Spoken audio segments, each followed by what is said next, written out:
5, 6, 7 hitters for Campbell in the second inning. Zach Minnick, first man up. Jeff Hawes had a base hit for Campbell. Matthew Barefoot also reached on a walk, but he was picked off. Campbell trying to answer after Gardner-Webb scored the first run of the game. Eric Jones, a 2-out RBI, scored Mickey Dugan in that opening frame. Landon Mitchell trying to take his team deep into the ball game. 15 appearances for him this year, 39 strikeouts in 52 innings of work. Right-hander. Take a look at Zach Minnick. Minnick went 1 for 4, had an RBI in the first game against Longwood. Swings and misses at a high fastball. Minnick's a guy that scuffled a little bit later on in the year, and I love what Coach Hare did to get him going. And that one base knock you mentioned with the RBI, he went ahead and put the runner in motion, put the hit and run on. Takes a lot of the thinking out of the picture when you're at the plate. Just find the ball and put the bat on it. Grounds one to the left side of the infield, off the mitt of Eric Jones, the third baseman, and Minnick reaches as the leadoff man in the second inning.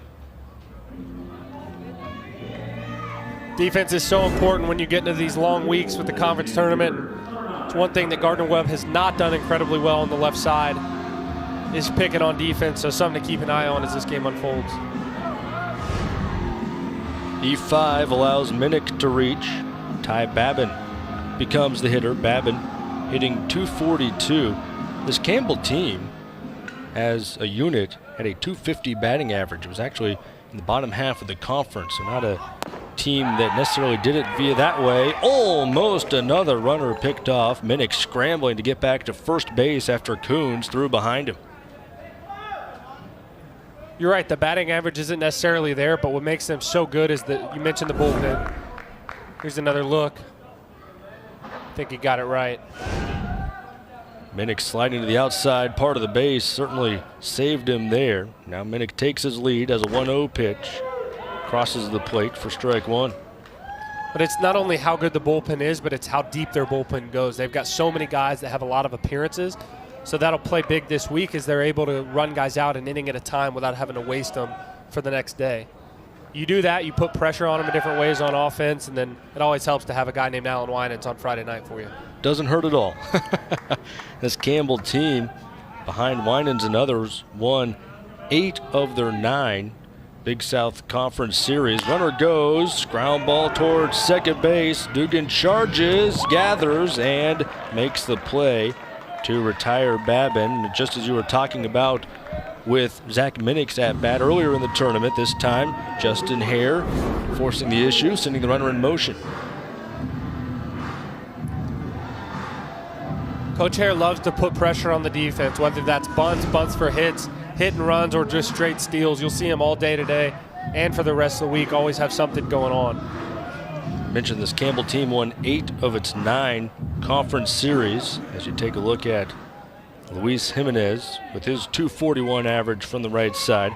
That included a sweep of Gardner-Webb when these teams met in the regular season. Now keep in mind, that was late March. That was early on in conference play, but Campbell not only won all 3 games, won them by a combined score of 22-7. So Campbell certainly hit the ball well that weekend. Campbell's been good all season against all conference competition. 21-6 record against the league to earn the #1 seed and the first regular season crown since 2013.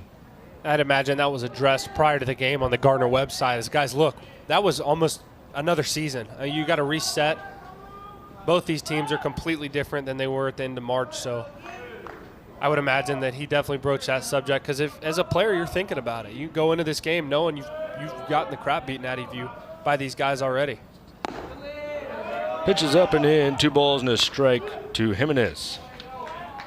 Justin Hare, the Big South Conference Coach of the Year, looking for his 33rd victory.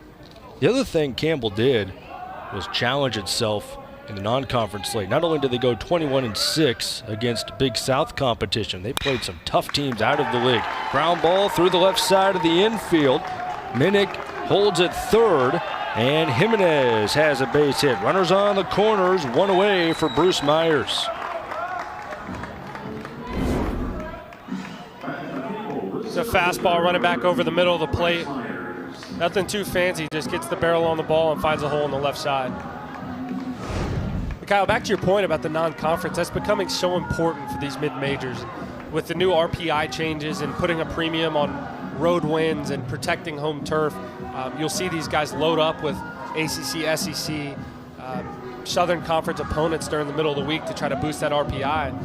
And Campbell especially, because if you think back that 2013 year when they were beaten by Liberty on this field in the final, they were a team with 49 wins that got left out of the tournament. There's a lot of controversy surrounding that. So ever since that time, I think Coach Hare and Coach Goff before that made sure to stack the schedule. Yeah, that team went 49-10 and ended its season in heartbreak as a fly ball is pulled foul down the left field line. Campbell this year played a top 30 non-conference schedule focused on that RPI, and their most notable victory, no question about it, they beat NC State on May 2nd. That was when the Wolfpack were ranked number 5 in the nation. That final score was 5-4, but they had plenty of other quality victories and quality opponents throughout the non-conference slate. Again, ranked top 30 for non-conference strength of schedule in the entire nation.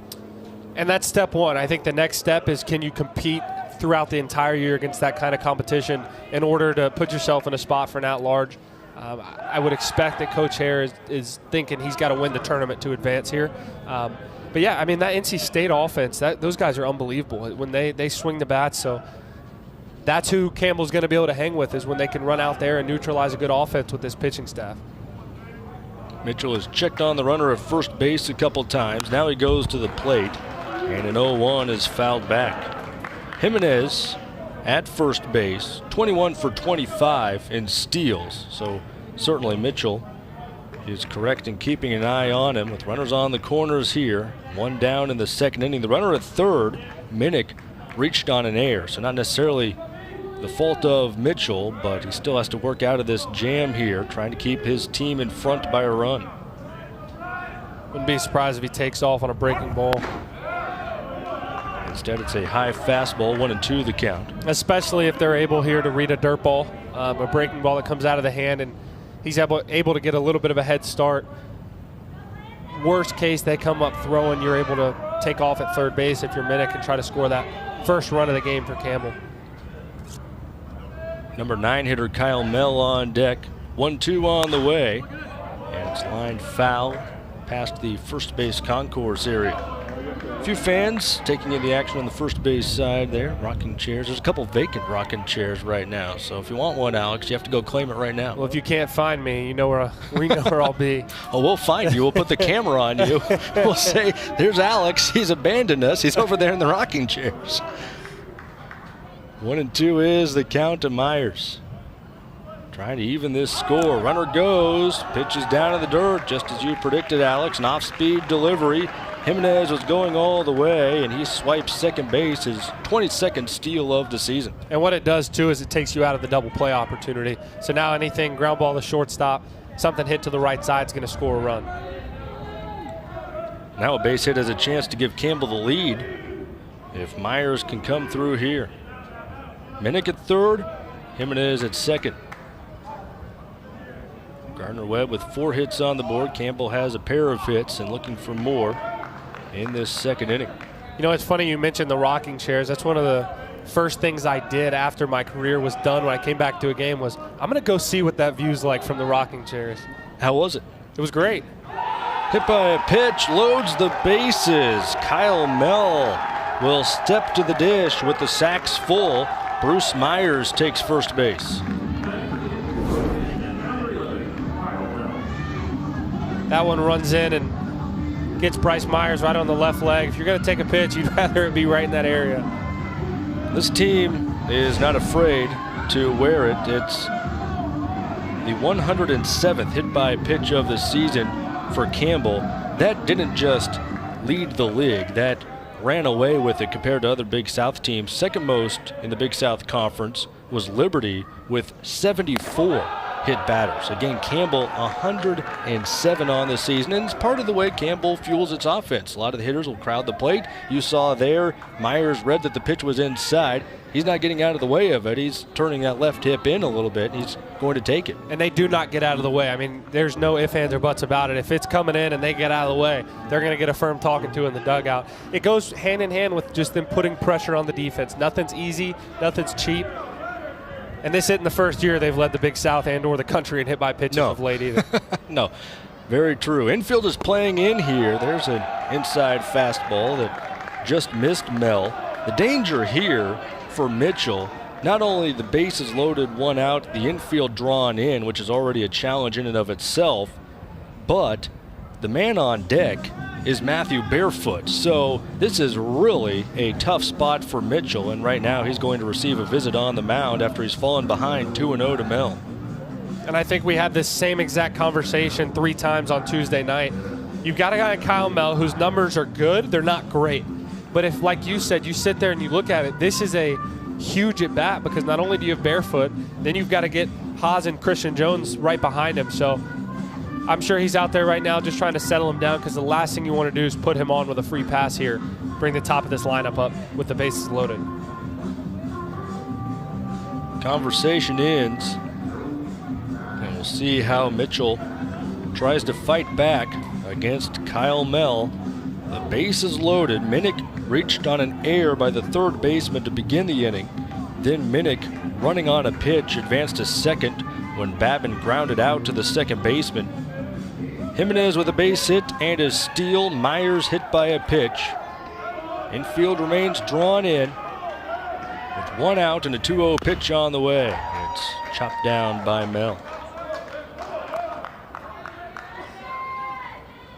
It's a great spot to be at the plate. I mean, obviously 2-0 with the bases loaded speaks for itself, but the fact that he's missed a couple times now with the breaking ball too in the last few at-bats, you know he's going to challenge you with a fastball, at least on the 2-0 pitch. Outside target here for a 2-1, and it ends up in on the hands, and Mehl fouls it over near his teammates in the third base dugout. That's a pitch that Campbell's been susceptible to over the years. I remember conversations with the pitching coach and staff where all of a sudden when you play these guys, the inside corner becomes the middle end because they're so close to the plate that you don't have to go all the way in, and if you do, a lot of times you'll see those guys get hit with the pitch. Yeah, you almost don't want to go all the way in. 2-2 in on the hands, but Mehl gets his hands inside of it, drives it down the left field line, off the top of the fence, and over. A grand slam for Kyle Mehl gives Campbell a 4-1 lead. Kyle Mehl says, I don't need Matthew Barefoot to do the damage. How about my first home run of the year? And he needed every single inch that he got behind that ball. He needs to write a thank you note to the Liberty Grounds crew for making sure that padding isn't an inch thicker. Because if that padding is an inch higher, I don't know if it's gone, but that doesn't matter because Mehl has a big smile on his face after driving this one beyond the left field wall. He takes that 2-2 fastball that runs back in over the middle half of the plate. Campbell shortens up big time with 2 strikes, just tries to get the bat on the ball. And when you have a guy that's running up there velocity-wise, you can get it out of here. That's a big-time swing for this Campbell offense from the bottom of the order. It's Kyle Mehl's first home run of the season, and what a way to do it. Gives him 23 RBIs on the year, and it springboards Campbell ahead 4-1. And now Matthew Barefoot takes a fastball outside. So we were talking about Mitchell trying to get through Mehl and the challenge of facing Barefoot. Unfortunately, he's not able to do it. And unfortunately for Mitchell, the challenge of Barefoot is still there. Now he has to regroup in a hurry, and that one goes behind the head of Barefoot. And we're going to have a warning issued. Our home plate umpire, Greg Howard, wasted no time. He came out and pointed at Mitchell immediately. And that is going to lead to a further conversation here as Rusty Strapp comes out to talk to Greg Howard. And I'll tell you here, this is a great job by third base umpire David Brown. Campbell's getting, and always has gotten in situations like this, a little bit too mouthy. They start leaning over the rails and screaming directly at guys. That can lead to some frustrations. I don't think that was on purpose, but a nice job by the umpiring crew going ahead and getting in front of anything that could potentially happen. Howard is explaining his decision. Greg Howard is the home plate umpire today. Clint Lawson at first base. Mike Mazza at second, and David Brown is our third base umpire. Now the 4 men of our umpiring crew are gathering together to talk about this further. It's a 2-0 count on Matthew Barefoot. The previous hitter, Kyle Mehl, hit a grand slam which bounced over the top of the fence, and Howard confirms that both teams have been warned here after a 1-0 pitch was behind the head of Matthew Barefoot. One more look at it.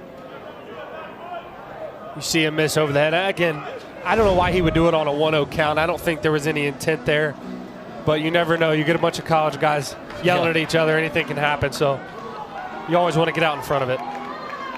You speak from experience, huh? We might have cleared the benches with these Campbell Camels one time. Now the 2-0 pitch is fouled down, so it's 2 balls and a strike to Barefoot. Barefoot walked in the first inning. He was picked off of first base. Native of Dunn, North Carolina, so he did not have to go very far to sign up to play for Campbell.